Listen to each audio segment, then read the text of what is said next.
ലോക്സഭാ തെരഞ്ഞെടുപ്പിലേക്ക് പ്രവേശിക്കാൻ ഏതാനും മാസങ്ങൾ മാത്രം ശേഷിക്കെയാണ് പുതിയ വിവാദവുമായി ബിജെപി രംഗത്തെത്തിയത്. നേരത്തെ കോൺഗ്രസ് വക്താവായിരുന്ന ജയന്തിയെ പാർട്ടിയുടെ മുഖമിനുക്കൽ പദ്ധതികളുടെ ഭാഗമായി രാഹുൽ ഗാന്ധി തിരികെ വിളിപ്പിച്ചു എന്നായിരുന്നു ഇന്നലെ പുറത്തുവന്ന റിപ്പോർട്ടുകൾ.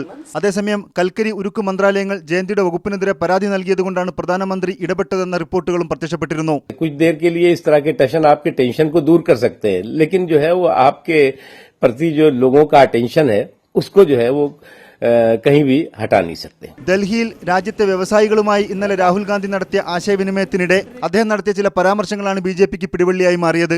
നിയമം പ്രയോഗിക്കാൻ പരിസ്ഥിതി മന്ത്രി മുതൽ മുഖ്യമന്ത്രി വരെയുള്ളവർക്ക് പരമാധികാരമുള്ളതുകൊണ്ടാണ് രാജ്യത്തെ പദ്ധതികൾ നീണ്ടുപോകുന്നതെന്ന് രാഹുൽ അഭിപ്രായപ്പെട്ടിരുന്നു. കോൺഗ്രസിന്റെ എക്കാലത്തെയും മികച്ച വക്താക്കളായ ജയ്പാൽ റെഡ്ഡി, കപിൽ സിബൽ, മനീഷ് തിവാരി തുടങ്ങിയവരെല്ലാം മന്ത്രിസഭയിലെ അംഗങ്ങളായത് കഴിഞ്ഞ അസംബ്ലി തെരഞ്ഞെടുപ്പുകളിൽ പാർട്ടിയെ ശരിക്കും തളർത്തിയിരുന്നു. പ്രചാരണത്തിന്റെ ഒരു ഘട്ടത്തിലും കോൺഗ്രസിന് മാധ്യമങ്ങളെ സ്വാധീനിക്കാനായില്ല. ഈ സാഹചര്യത്തിലാണ് ഉണർന്നു പ്രവർത്തിക്കാൻ യുപിഎ സർക്കാരും കോൺഗ്രസും തീരുമാനിക്കുന്നത്. इनका कोई बेसिस नहीं है, वो बहुत वैल्यूएबल कलीग हैं, वैल्यूएबल पार्टी लीडर हैं और इस समय बहुत सारे लोगों को पार्टी में काम करने की जरूरत है. ഭാരത് നിർമ്മാൺ സ്കീമിലെ എല്ലാ പദ്ധതികളും ജനങ്ങളിലേക്ക് എത്തിക്കാൻ വാർത്താവിനിമയ പ്രക്ഷേപണ മന്ത്രാലയം കഴിഞ്ഞ ദിവസം ക്യാബിനറ്റ് നിർദ്ദേശം സർക്കുലർ അയച്ചിട്ടുണ്ട്. സർവശിക്ഷ അഭിയാൻ, വിവരാവകാശ നിയമം, ഗ്രാമീണ തൊഴിലുറപ്പ് പദ്ധതി, ഭക്ഷ്യവിതരണ പദ്ധതി മുതലായവയെ കേന്ദ്രീകരിച്ചായിരിക്കും ഈ ക്യാമ്പയിൻ. A Rashiduddin, media 1.